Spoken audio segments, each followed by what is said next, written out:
This podcast is brought to you by Most Valuable Podcasts, leading the league in podcasting entertainment.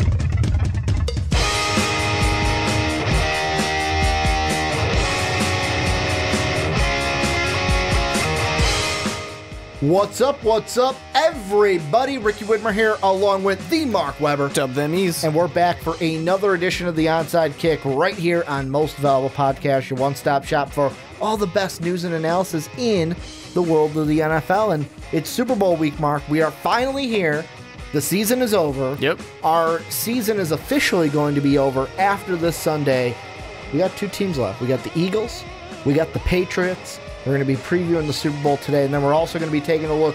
The Colts are probably going to hire Josh McDaniels as their head coach, so we're going to look ahead at that hiring, and then also we're going to dive into the NFL draft and look at best fits for Wyoming quarterback Josh Allen. But before we get started, a little housekeeping here at the beginning of the podcast. Number one, if you like what we're doing, love the podcast, make sure to check out patreon.com/Most Valuable Podcast, link down below in the description. Number two, if you want to buy an MVP t-shirt, make sure to check the description as well. All the information to get yourself an MVP t-shirt is down below in that description. Number three, if you're on iTunes, have an iTunes account, make sure to go and give the Onside Kick a 5-star rating. And last but not least, if you have not already, make sure to go check out mostvaluablepodcast.com, bookmark it so you never miss anything from Most Valuable Podcast. But Mark, let's jump in. Let's talk about this Super Bowl. And this is a Super Bowl where actually also, you know what next week is then, our official... It's us. The show anniversary. Yeah, the anniversary. It's the anniversary of the Onside Kick. So this is the last show that we will have for our year, and then a new one starts for the Onside Kick next week. But coming into the biggest game here in Minnesota, Super Bowl LII, what are your thoughts heading into this game as we're sitting here on Monday night? It's an interesting one. We talked about last week if the Eagles even have a chance. Mm-hmm. Not necessarily the Eagles, if Nick Foles has could a chance. Overcome Tom Brady. And I know I brought up this point before, and I want to harp on it again because I think this is really the best chance for the Eagles, or the best case for the Eagles. It's that if you were able to beat the best team, or maybe not the best team because people are going to get down on Case Keenum, but if you're able to beat the best defense in the NFL, you can go against the Patriots defense, which is a good defense, but you can go against them. You've already gone against the defense that is better. You can do this one. The hard thing really is just, I know you're going to bring up not making mistakes, but you have to take advantage of every opportunity you get. You really need to score often. John Madden's here. Score often, because Tom Brady will score a lot probably against you. He will. It's really hard to stop Tom Brady. It's really hard to trick him, to kind of outsmart him. You don't have those advantages. So he will go out there and he will score a lot of points. Nick Foles needs to be able to do that too, but like I said, they already beat the Vikings. I feel confident that they're able to do that. It's going to be interesting. I think a lot of people are going to come out there and say it's just a blowout. The Eagles are going to get completely destroyed against the Patriots. I could see it. I don't think so, but I could see it. I think this will be a much better game than a lot of people want to give credit for, and want to give the Eagles credit for, because it's really not. These teams match up better than most people would think they do. Well, to me, it depends on, first off, for the Eagles side, it depends on, for the offense, what kind of an offense do we see? Are we going to see an offense that we saw at home against the Falcons, where you only scored 15 points, and I believe all those were on field goals? Or are we going to see what we saw in the NFC Championship game, where you put up 38 points and you did it scoring touchdowns, taking advantage of turnovers that your defense got for you? And to me, the biggest thing is, like you said, making everything from every opportunity that you have. You're right. And if you get a turnover, or if you give a turnover up, if you give Tom Brady extra chances, he will hurt you. It's kind of like, it makes me think of what Brandon said when we were watching the end of the BCS National Championship game, where he said in 1 year, Georgia and the Atlanta Falcons, or the state of Georgia, let the Patriots and Alabama hang in the game too long, And those are the two teams you don't want to do that. You made that mistake. Georgia made it twice in 1 year. The Eagles can't do that. The Eagles, to me, the defense has to come out, pressure Tom Brady. Pressure, because Julian Edelman's not playing this game. He hasn't played any game this year. And Gronk is questionable. Now, do I expect Gronk to play? I fully expect he's him to be going out to there. play. Yeah. However, if he does play, is he going to be 100%? Is he just going to be out there because it's like, I'm not missing the Super Bowl kind of a thing?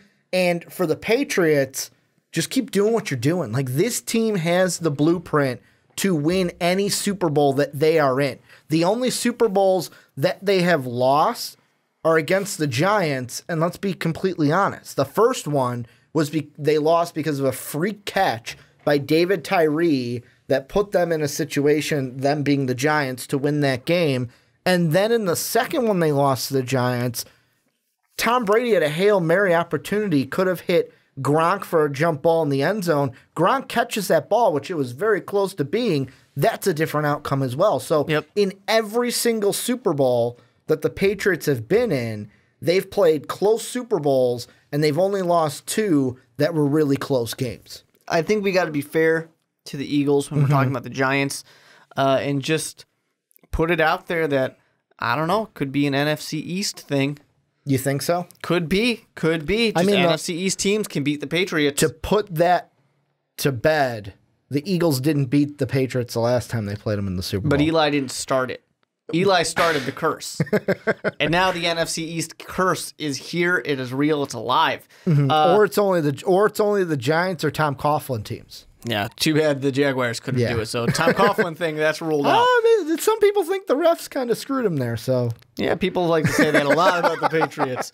I think that these are interesting teams because you have a really good running game in Philadelphia versus one of the best passing games here in New England. The passing stats for the Eagles are a little skewed because of Carson Wentz. That's not their quarterback right now. But it's very interesting that you have two teams that don't let other teams, or two defenses that don't let other teams score a lot of points on them. When on the flip side, they score more points than almost anybody, both these two teams. So they're both very similar in that sense. If Philadelphia is going to win this game, I think they got to do two things. One, you said, of course, pressuring Tom Brady. You got to get that pass rush onto Tom Brady. When teams have been best against Tom Brady, it's because he has no time to throw the ball. Really simple, right? Unfortunately, actually doing it is not that simple. Now, the other thing they got to be able to do, this run game has to be great for Philadelphia. This has to be an amazing running attack. Doesn't matter. I don't care who's got the ball in their hands. They got to do a great job because they need to control drives for Philly. They need to control drives in Minnesota in order to actually win this game. Because if you put it all on Nick Foles, I feel like he might crack. I feel like the pressure might get to him. I feel like he might be more likely to make a mistake. And, you know, I'm saying that about a guy who just had a near perfect game against Minnesota. But I think he will, if it's all on him, I think he might end up making a mistake, and that'll be too costly. Well, the thing that I liked that they did against Minnesota, well, I didn't like it because it was against Minnesota, but I like it now is talking about the Eagles. After you wiped away the tears. For Nick Foles, well, yeah, there were tears. But for Nick Foles, I liked how on offense, early on in the game, let's get him some easy throws, build that confidence. The Vikings did the same thing with Case Keenum. Let's build the confidence a little bit, get the confidence going. Then later on in the game, this is now going more so to Doug Peterson and this coaching staff.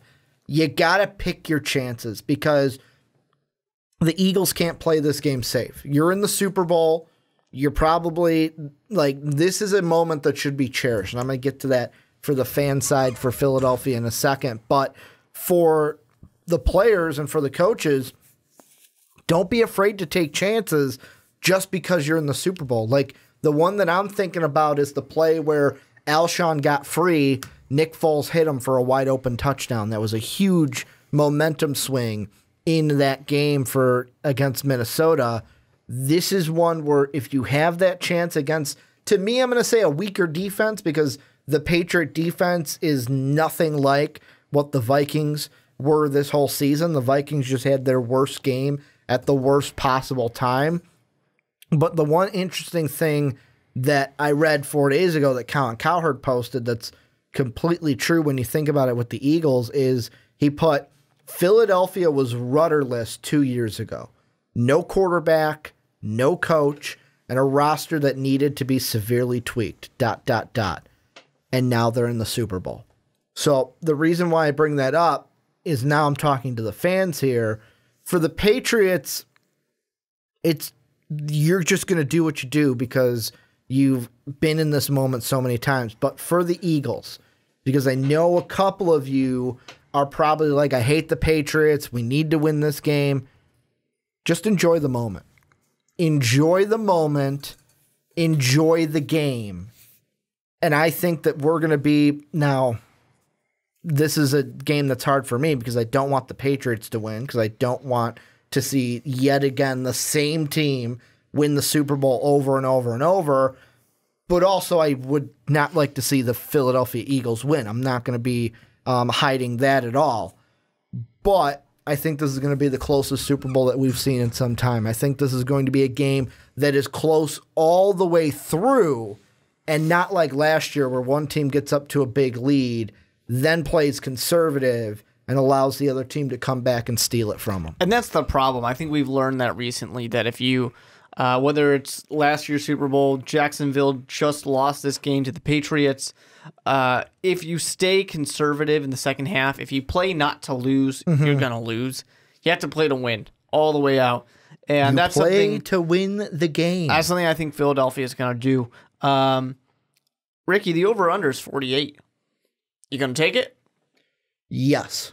That Going means over? 24-24. Yeah. I'll go over that all day. It's pretty safe, right? Yeah, I'll like go that's over pretty that safe. all day. Like, I mean, you look at the last few Super Bowls that we've had.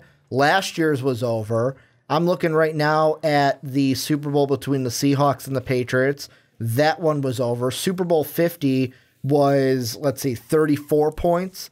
I think you said 24 is the over-under or 48? 48. 48 is the over-under. If it was 24, that'd be pretty sad. Yeah, I'll take what's the line?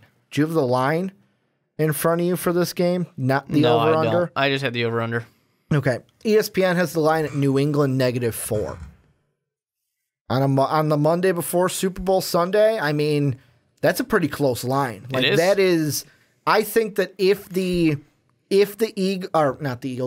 Patriots win this game, I could see it again being a field goal situation, kind of like what we used to see with Adam Vinatieri kicking the final field goal, but this time it'd be Steven Gostkowski.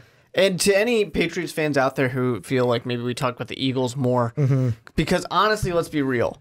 If the Patriots win this Super Bowl, not a single person in the world is surprised. No. We're expecting them to win. Yeah, we're expecting the Patriots to win. It's really just coming down to can the Eagles do an upset? And it's an upset, but the Eagles are a really good team, and they have everything they need to be able to do it. But the Patriots, they've been here, they've done that. They can do it one more time because they're the Patriots. It's Tom Brady, it's Bill Belichick. The thing I relate it to on that side of where you said, like, the Eagles were expecting them to win it Patriots. is, well, the Patriots, Yeah. where we're expecting them to win it. I relate it to growing up the Yankees in my childhood.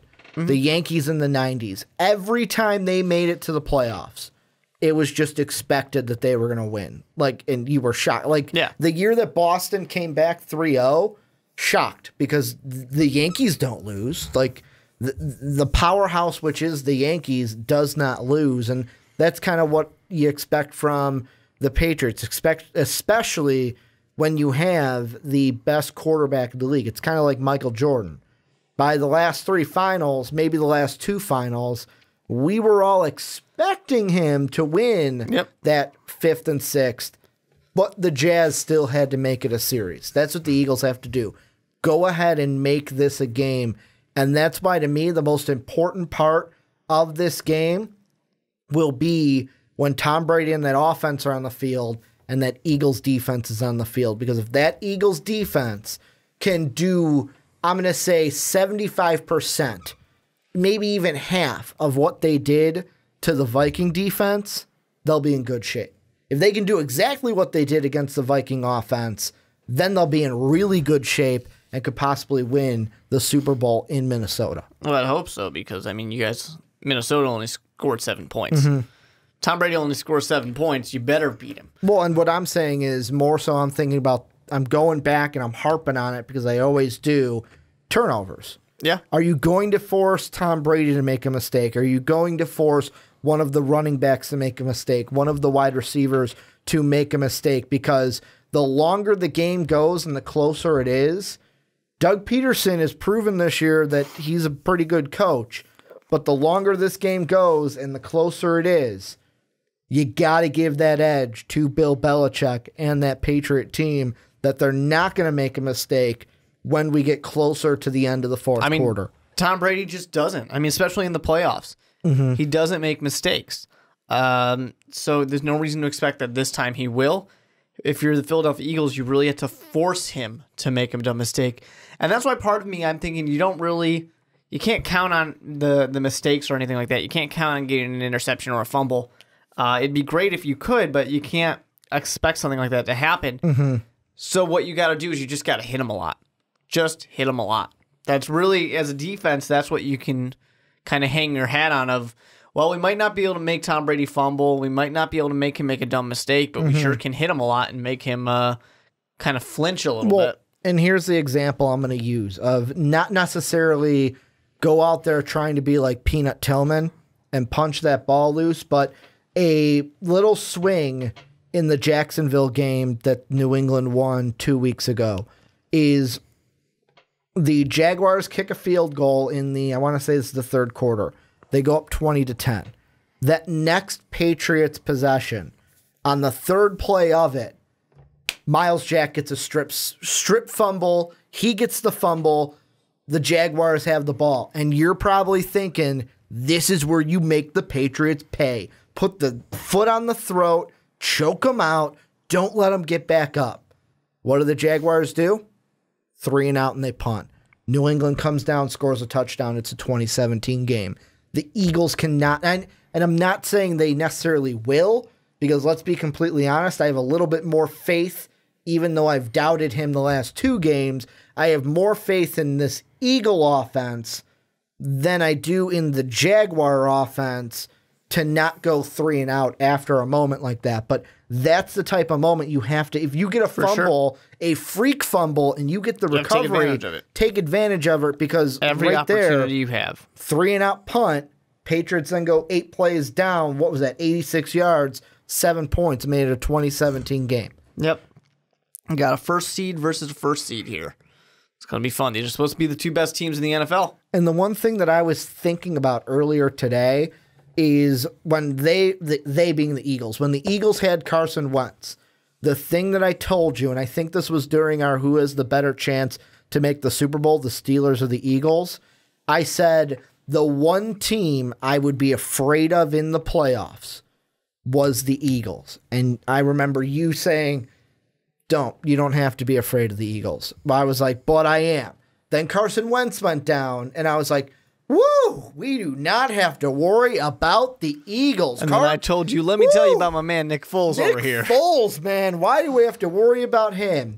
Well, it's as good as Peyton Manning, so I'm not saying that I'm a true believer in Nick Foles, but I will say in this game, I'm not necessarily going to be like I have been in the past and say, well, Nick Foles is in this game, the Patriots have it in the back. Yeah. I don't doubt it. I'm ready to make that pick? I think I am. I've gone back and forth on it because there's a lot of me that wants to pick the Philadelphia Eagles. And you might be able to tell I'm kind of rooting a little bit for the Philadelphia Eagles only because I like the underdog. If I don't really care either way for a team, I almost always will root for the underdog, obviously. Who doesn't love that? But when it comes to a Super Bowl and Eli's not there, I can't pick against Tom Brady and Bill Belichick. It really, for me, is that simple. And I do think it's going to be a close game. I don't necessarily know that it'll be as close as some are going to believe. I do think one possession, but I think I'm going to really stretch out what one possession means here. You're going to say a touchdown. Yep, touchdown game. And I think it will come down to the fourth quarter. But 35 35-28 New England Patriots. You said 35-28? Yep. I am going to go with... I'm going with the Patriots to win. It's just what score am I going to pick? I think this is going to be a close game. Do I think the Eagles have a chance to win this game? I do. But I think I'm going to lean towards the Patriots at a 27-24. That's what I'm going to lean at. 27-24. We just get the over. Yep. On the over-under, Patriots -4. They get that. They don't get the over on that. You get the push potentially for the line, I believe. But I think that's what I'm going to do, 27-24. And the thing I looked up, the last time these two teams met, the Patriots in this game are going to be wearing their white jerseys.